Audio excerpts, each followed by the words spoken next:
Suresh centre for അക്കൗണ്ടൻസിയുടെ ആദ്യ എപ്പിസോഡിലേക്ക് നിങ്ങൾക്കേവർക്കും സ്വാഗതം. അപ്പോൾ ഒരു പുതിയ വിഷയം നമ്മൾ പഠിക്കുകയാണ്. ആ പുതിയ വിഷയം പഠിക്കുമ്പോൾ നമ്മൾക്ക് ആ വിഷയത്തിൻ്റെ ഒരല്പം ചരിത്രം ഒന്ന് അറിഞ്ഞിരിക്കണം. ആദ്യം അതൊന്ന് പറഞ്ഞതിന് ശേഷം നമുക്ക് കാര്യത്തിലേക്ക് കടക്കാം. എന്നായിരിക്കാം അക്കൗണ്ടിങ് ഉണ്ടായത്? അക്കൗണ്ടിങ് വളരെ പണ്ട് മുതൽ തന്നെ ഉള്ള ഒരു വിഷയമാണ്. ആദ്യകാലങ്ങളിൽ ബിസിനസ്സിൻ്റെ എണ്ണം തന്നെ കുറവായിരുന്നു. ബിസിനസ്സിൽ നടക്കുന്ന ഇടപാടുകളുടെ എണ്ണവും കുറവായിരുന്നു. അപ്പോൾ അവർക്കത് ഓർമ്മയിൽ സൂക്ഷിച്ചു വെക്കുവാൻ പറ്റുമായിരുന്നു.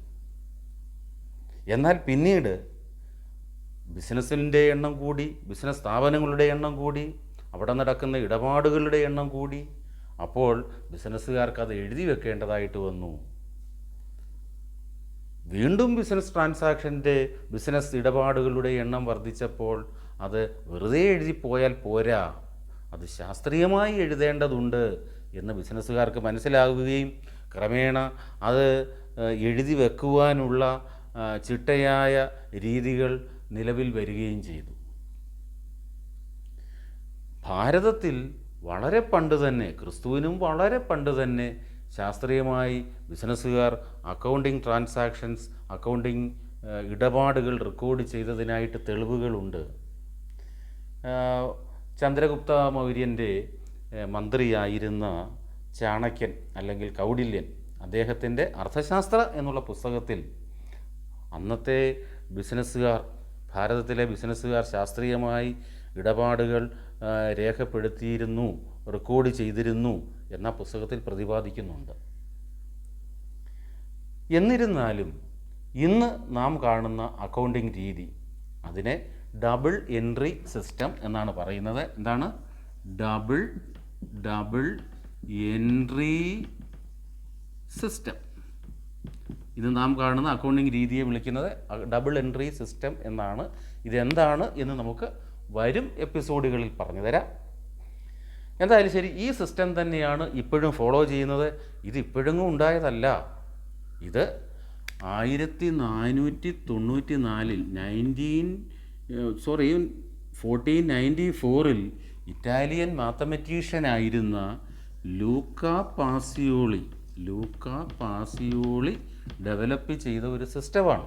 അപ്പോൾ അദ്ദേഹം ഇങ്ങനെ ഒരു സിസ്റ്റത്തെക്കുറിച്ച് ഒരു പുസ്തകം ഈ 1494 പുറത്തിറക്കി. അദ്ദേഹം ഡെവലപ്പ് ചെയ്ത ആ സിസ്റ്റം തന്നെയാണ് ഇന്നും നാം ഫോളോ ചെയ്യുന്നത്. ഇത്രയും നൂറ്റാണ്ടുകൾക്ക് ശേഷവും നമ്മൾ ഇത് തന്നെയാണ് ഫോളോ ചെയ്യുന്നത്. അതുകൊണ്ട് ലൂക്കാ പാസിയോളിയെ ഫാദർ ഓഫ് അക്കൗണ്ടിങ് എന്നാണ് വിളിക്കുന്നത്. നമ്മളൊരു വിഷയം പഠിക്കുമ്പോൾ അതിൻ്റെ ആ വിഷയത്തിൻ്റെ പിതാവ് ആരാണ് എന്നറിഞ്ഞിരിക്കണം. അതുകൊണ്ടാണ് ഞാൻ ഇദ്ദേഹത്തെ നിങ്ങൾക്ക് പരിചയപ്പെടുത്തിയത്. ഇനിയും നമുക്ക് അക്കൗണ്ടിങ്ങിൻ്റെ ഒരു ഡെഫിനിഷൻ പഠിക്കാം. സിമ്പിളായിട്ടുള്ള ഒരു ഡെഫിനിഷൻ പഠിക്കാം. അക്കൗണ്ടിങ്ങുമായി ബന്ധപ്പെട്ട് ഒരുപാട് ഡെഫിനിഷൻസ്, ഒരുപാട് അതോറിറ്റീസ് നൽകിയിട്ടുണ്ട്. എന്നിരുന്നാലും അതിൽ നിന്നും വളരെ സിമ്പിളായിട്ടുള്ള ഒരു ഡെഫിനിഷൻ നിങ്ങളെ പരിചയപ്പെടുത്തുകയാണ്. ഈ തിയറി ഭാഗങ്ങൾ പഠിപ്പിക്കുമ്പോൾ നിങ്ങൾ വളരെ ശ്രദ്ധിക്കുക. നോട്ട്ബുക്കും പേനയായിട്ട് വേണം ക്ലാസ്സിൽ അറ്റൻഡ് ചെയ്യാൻ. നോട്ട് കുറിച്ചെടുക്കണം എന്ന് നിങ്ങളോട് പറയുകയാണ്. കാരണം അത് നമ്മൾക്ക് പിന്നീടുള്ള പഠിത്തത്തിന് അത്യാവശ്യമാണ്. അപ്പോൾ ഈ ഡെഫിനിഷൻ ഒന്ന് കേട്ടുകൊള്ളൂ. ഈ definition: accounting is an art of recording, classifying, summarising, analysing and interpreting the financial transactions and communicating the results thereof to the persons interested in such information. ഇതാണ് അക്കൗണ്ടിങ്ങിന് കൊടുത്തിട്ടുള്ള ഒരു ഡെഫിനിഷൻ. അപ്പോൾ ഇതിൻ്റെ മീനിങ് ഒന്ന് നോക്കാം. Accounting is an art. Accounting ഒരു കലയാണ്. എന്താണ് ഈ കലാരൂപങ്ങളുടെ പ്രത്യേകത എന്താണ്?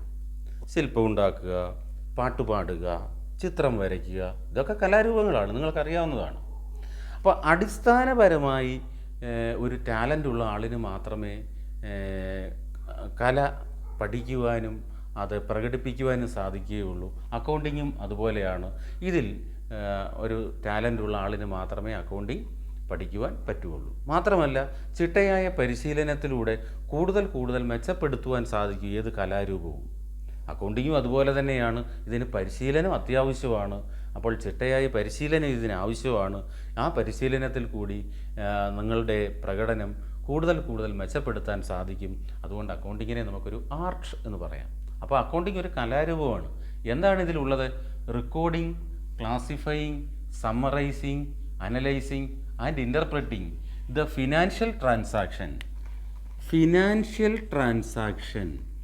എന്താണ് ഫിനാൻഷ്യൽ ട്രാൻസാക്ഷൻ? സാമ്പത്തിക ഇടപാടുകൾ. ഒരു ബിസിനസ്സിൽ നടക്കുന്ന സാമ്പത്തിക ഇടപാടുകൾ.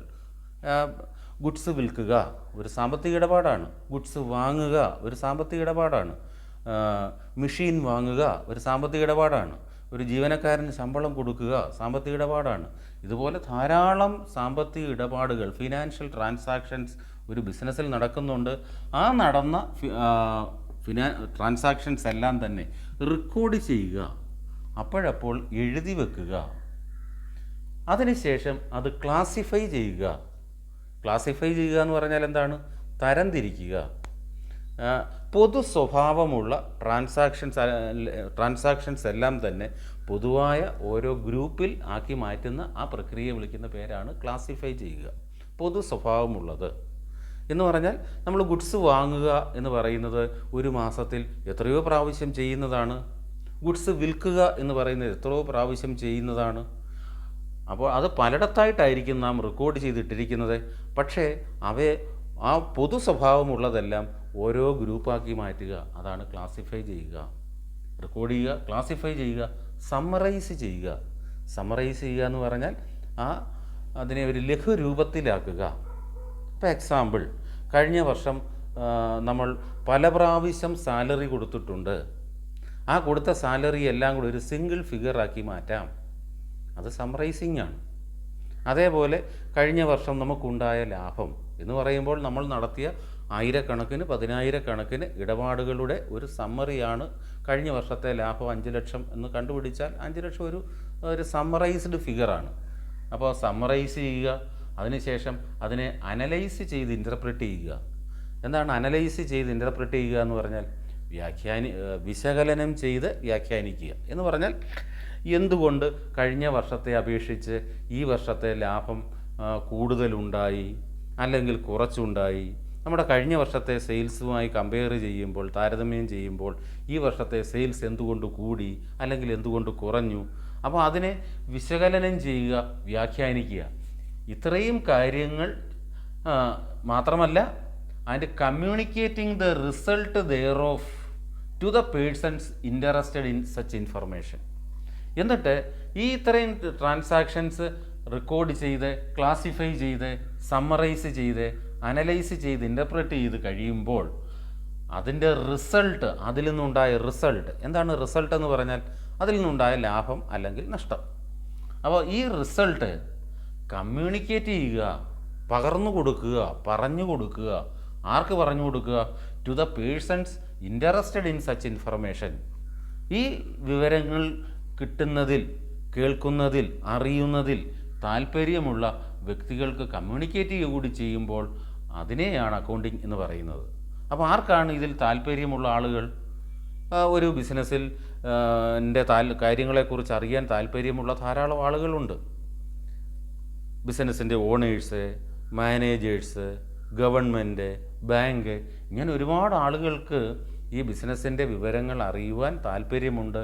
അവർക്ക് ഈ വിവരങ്ങൾ കമ്മ്യൂണിക്കേറ്റ് ചെയ്യുക കൂടി ചെയ്യുമ്പോൾ അത്തരം ഒരു പ്രക്രിയയാണ് അക്കൗണ്ടിങ് എന്ന് പറയുന്നത്. ഇപ്പോൾ നിങ്ങൾക്ക് ഈ ഡെഫിനിഷൻ മനസ്സിലായി കാണും. Accounting is an art of recording, classifying, summarising, analysing and interpreting the financial transactions. ഈ പറഞ്ഞതെല്ലാം ഫിനാൻഷ്യൽ ട്രാൻസാക്ഷൻസിനെ കുറിച്ചാണ്. And communicating the result thereof, അവിടെ ഉണ്ടായ ആ റിസൾട്ട് കമ്മ്യൂണിക്കേറ്റ് ചെയ്യുക. ആർക്ക്? To the persons interested in such information. ഈ വിവരങ്ങൾ കേൾക്കുന്നതിൽ, അറിയുന്നതിൽ താല്പര്യമുള്ള ആളുകൾക്ക് റിസൾട്ട് കമ്മ്യൂണിക്കേറ്റ് കൂടി ചെയ്യുമ്പോൾ ആ ഒരു പ്രക്രിയയെ വിളിക്കുന്ന പേരാണ് അക്കൗണ്ടിങ്. ഡെഫിനിഷൻ എല്ലാവർക്കും മനസ്സിലായി കാണും എന്ന് കരുതുന്നു. അപ്പോൾ നമുക്ക് അടുത്തതായി അക്കൗണ്ടിങ്ങിൻ്റെ ഓബ്ജക്റ്റീവ്സിലേക്ക് കിടക്കാം. അപ്പോൾ നമ്മൾ അക്കൗണ്ടിങ്ങിൻ്റെ ഓബ്ജക്റ്റീവ്സിലേക്ക് അല്ലെങ്കിൽ ഫങ്ഷൻസിലേക്ക് കടക്കുന്നു. എന്തെല്ലാമാണ് അക്കൗണ്ടിങ്ങിൻ്റെ ഫങ്ഷൻസ് അല്ലെങ്കിൽ ഓബ്ജക്റ്റീവ്സ്? റെക്കോർഡിംഗ്. എന്താണ് ഈ റെക്കോർഡിംഗ് എന്ന് പറഞ്ഞാൽ? ഒരു ബിസിനസ്സിൽ നടക്കുന്ന ഇടപാടുകൾ അപ്പോഴപ്പോൾ എഴുതി വെച്ചെങ്കിൽ മാത്രമേ അതൊരു രേഖയാവുകയുള്ളൂ. അങ്ങനെ നടക്കുന്ന ഇടപാടുകളെല്ലാം തന്നെ എഴുതി വെക്കുക, റെക്കോർഡാക്കുക എന്നുള്ളത് അക്കൗണ്ടിങ്ങിൻ്റെ ഒരു ഫങ്ഷനാണ്, ഒരു ഓബ്ജക്റ്റാണ്. അതാണ് ഫസ്റ്റ് ഫങ്ഷൻ. ക്ലാസിഫയിങ്. എന്താണ് ക്ലാസിഫൈ ചെയ്യുക എന്ന് പറഞ്ഞാൽ? തരംതിരിക്കുക എന്നർത്ഥം. എന്തുവാണ് ഈ തരംതിരിക്കുക എന്ന് പറഞ്ഞാൽ? പൊതു സ്വഭാവമുള്ള ഇടപാടുകളെല്ലാം ഒരു പ്രത്യേക ഗ്രൂപ്പാക്കി മാറ്റുക. അതാണ് ക്ലാസിഫൈ ചെയ്യുന്നത് കൊണ്ട് ഉദ്ദേശിക്കുന്നത്. ഇപ്പോൾ പല പ്രാവശ്യം കൊടുത്ത സാലറി എല്ലാം കൂടി ഒരു ഗ്രൂപ്പാക്കി മാറ്റുക. പല പ്രാവശ്യം നമ്മൾ വാങ്ങിയ ഗുഡ്സിൻ്റെ വിലയെല്ലാം കൂടി ഒരു ഗ്രൂപ്പാക്കി മാറ്റുക. പല പ്രാവശ്യം നമ്മൾ പല ദിവസങ്ങളിലായി കഴിഞ്ഞ വർഷം വിറ്റതെല്ലാം കൂടി ഒരു ഗ്രൂപ്പാക്കി മാറ്റുക. അങ്ങനെ കോമൺ ക്യാരക്ടറുള്ള ട്രാൻസാക്ഷൻ ഒരു കോമൺ ഗ്രൂപ്പാക്കി മാറ്റുന്ന ആ പ്രോസസ്സിനെ വിളിക്കുന്ന പേരാണ് ക്ലാസിഫൈ ചെയ്യുക. സമ്മറൈസ് ചെയ്യുക. സമ്മറൈസ് ചെയ്യുക എന്ന് പറഞ്ഞാൽ നമുക്കിപ്പോൾ ഒരു പീരീഡിൽ, ഒരു എക്സാമ്പിൾ ഒരു വർഷം നടന്ന ഇടപാടുകളെല്ലാം കൂടി ഒരു സിംഗിൾ ഫിഗർ ആക്കുക എന്ന് പറഞ്ഞാൽ അതിനെ ലാഭം അല്ലെങ്കിൽ നഷ്ടം എന്ന് പറയുന്ന ഒരു സിംഗിൾ ഫിഗറാക്കി മാറ്റാൻ പറ്റും. അങ്ങനെ എല്ലാവർക്കും മനസ്സിലാകുന്ന ഒരു സിംഗിൾ ഫിഗർ ആക്കുന്ന ആ പ്രക്രിയയെ വിളിക്കുന്ന പേരാണ് സമ്മറൈസ് ചെയ്യുക. അതിനുശേഷം അനാലിസിസ് ആൻഡ് ഇൻ്റർപ്രിട്ടേഷൻ. എന്താണ് അനാലിസിസ് ആൻഡ് ഇൻ്റർപ്രിട്ടേഷൻ? അനലൈസ് ചെയ്യുക എന്ന് പറഞ്ഞാൽ വിശകലനം ചെയ്യുക, ഇൻ്റർപ്രിറ്റ് ചെയ്യുക എന്ന് പറഞ്ഞാൽ വ്യാഖ്യാനിക്കുക. എന്ന് പറഞ്ഞാൽ കഴിഞ്ഞ വർഷത്തെ അപേക്ഷിച്ച് ഈ വർഷത്തെ സെയിൽസ് അല്ലെങ്കിൽ ലാഭം ഒക്കെ വർദ്ധിച്ചിട്ടുണ്ടോ അല്ലെങ്കിൽ കുറഞ്ഞിട്ടുണ്ടോ, ഇങ്ങനെ നോക്കുന്നതിനെയാണ് അനലൈസ് ചെയ്യുക എന്ന് പറയുന്നത്. അത് എന്തുകൊണ്ട് വർദ്ധിച്ചു അല്ലെങ്കിൽ എന്തുകൊണ്ട് കുറഞ്ഞു, അതിൻ്റെ കാര്യകാരണങ്ങൾ കണ്ടെത്തുന്നതിനെയാണ് ഇൻ്റർപ്രിറ്റ് ചെയ്യുക എന്ന് പറയുന്നത്. അതിനുശേഷം ഈ റിസൾട്ട് അല്ലെങ്കിൽ ഈ ഇൻഫർമേഷൻ കമ്മ്യൂണിക്കേറ്റ് ചെയ്യുക. ഇത് വളരെ പ്രധാനപ്പെട്ട ഒരു പോയിൻ്റാണ്. നിങ്ങൾക്ക് പരീക്ഷയ്ക്കൊക്കെ വളരെ ആവശ്യമുള്ള ഒരു പോയിൻ്റാണ്. ആർക്കാണ് ഇത് കമ്മ്യൂണിക്കേറ്റ് ചെയ്യുന്നത്? ഈ വിവരങ്ങൾ ഈ ഒരു ബിസിനസ്സിൽ നടന്ന ഈ വിവരങ്ങൾ, അക്കൗണ്ടിങ് ഇൻഫർമേഷൻ ആർക്കാണ് കമ്മ്യൂണിക്കേറ്റ് ചെയ്യുന്നത്? കമ്മ്യൂണിക്കേറ്റ് ചെയ്യുന്നത് ഇതിൽ താല്പര്യമുള്ള വ്യക്തികൾക്കാണ്. ഇതിൽ താല്പര്യമുള്ള വ്യക്തികളെ വിളിക്കുന്ന പേര് ഇൻട്രസ്റ്റഡ് പാർട്ടീസ് എന്നാണ്. Interested parties. ആരാണ് ഒരു ബിസിനസ്സിൻ്റെ വിവരങ്ങൾ കിട്ടുവാൻ താല്പര്യമുള്ളവർ? ഇവരൊക്കെയാണ് ഓണേഴ്സ്. ഒരു ബിസിനസ്സിൻ്റെ ഉടമസ്ഥർ. മാനേജേഴ്സ്. ആ ബിസിനസ് മാനേജ് ചെയ്യുന്നവർ, അതിൻ്റെ ദൈനംദിന പ്രവർത്തനങ്ങൾ നടത്തുന്നവർ മാനേജേഴ്സ്. അതേപോലെ നമുക്ക് നമ്മുടെ ബിസിനസ്സിന് ലോൺ തരുന്ന ബാങ്കേഴ്സ്. അവർക്ക് ഈ വിവരങ്ങൾ ആവശ്യമുണ്ട്, അക്കൗണ്ടിങ് ഇൻഫർമേഷൻ ആവശ്യമുണ്ട്. അതേപോലെ ക്രെഡിറ്റേഴ്സ് എന്ന് പറഞ്ഞാൽ നമുക്ക് കടമായിട്ട് ഗുഡ്സോ പണമോ തന്നിട്ടുള്ള ആളുകൾ, അവരെയാണ് ക്രെഡിറ്റേഴ്സ് എന്ന് പറയുന്നത്. അവർക്ക് നമ്മുടെ ബിസിനസ് നല്ല രീതിയിലാണോ പോകുന്നത് അല്ലെങ്കിൽ അല്ലയോ എന്നറിയേണ്ടതുണ്ട്. ക്രെഡിറ്റേഴ്സ്. ഇൻവെസ്റ്റേഴ്സ്. ആരാണ് ഇൻവെസ്റ്റർ എന്ന് പറഞ്ഞാൽ നമ്മുടെ ബിസിനസ്സിലേക്ക് പണം നിക്ഷേപിച്ചിട്ടുള്ള ആളുകൾ. അപ്പോൾ നമ്മുടെ ബിസിനസ് ലാഭകരമാണെങ്കിൽ മാത്രമേ അവർക്ക് നമ്മുടെ ബിസിനസ്സിലേക്ക് പണം നിക്ഷേപിക്കാൻ സാധിക്കുകയുള്ളൂ. അങ്ങനെ പണം നിക്ഷേപിച്ചിട്ടുള്ള ഇൻവെസ്റ്റർ, ഇവർക്കൊക്കെ തന്നെ ഈ ബിസിനസ്സിൽ നടന്ന ഈ സംഭവങ്ങളെക്കുറിച്ച് അല്ലെങ്കിൽ അക്കൗണ്ടിങ് ഇൻഫർമേഷനെക്കുറിച്ച് അറിയേണ്ടതുണ്ട്. ഇങ്ങനെ ഈ വിവരങ്ങൾ കേൾക്കാൻ താല്പര്യമുള്ള വ്യക്തികളെ അല്ലെങ്കിൽ സ്ഥാപനങ്ങളെ വിളിക്കുന്ന പേരാണ് ഇൻട്രസ്റ്റഡ് പാർട്ടീസ്. ഞാൻ ഒരെണ്ണം കൂടെ പറയാനുണ്ട്. ഗവൺമെൻറ്റിനും ടാക്സ് അതോറിറ്റീസിനുമൊക്കെ ഇതേപോലെ അക്കൗണ്ടിങ് ഇൻഫർമേഷൻ ആവശ്യമുണ്ട്. അപ്പോൾ ഇതൊക്കെയാണ് അക്കൗണ്ടിങ്ങിൻ്റെ പ്രധാനപ്പെട്ട ലക്ഷ്യങ്ങൾ. നമ്മുടെ ആദ്യ എപ്പിസോഡ് ഇവിടെ പൂർണ്ണമാവുകയാണ്. ഇനിയും അക്കൗണ്ടിങ്ങിൻ്റെ വളരെ പ്രധാനപ്പെട്ട മറ്റ് വിവരങ്ങളുമായി നമുക്ക് അടുത്ത എപ്പിസോഡിൽ കണ്ടുമുട്ടാം.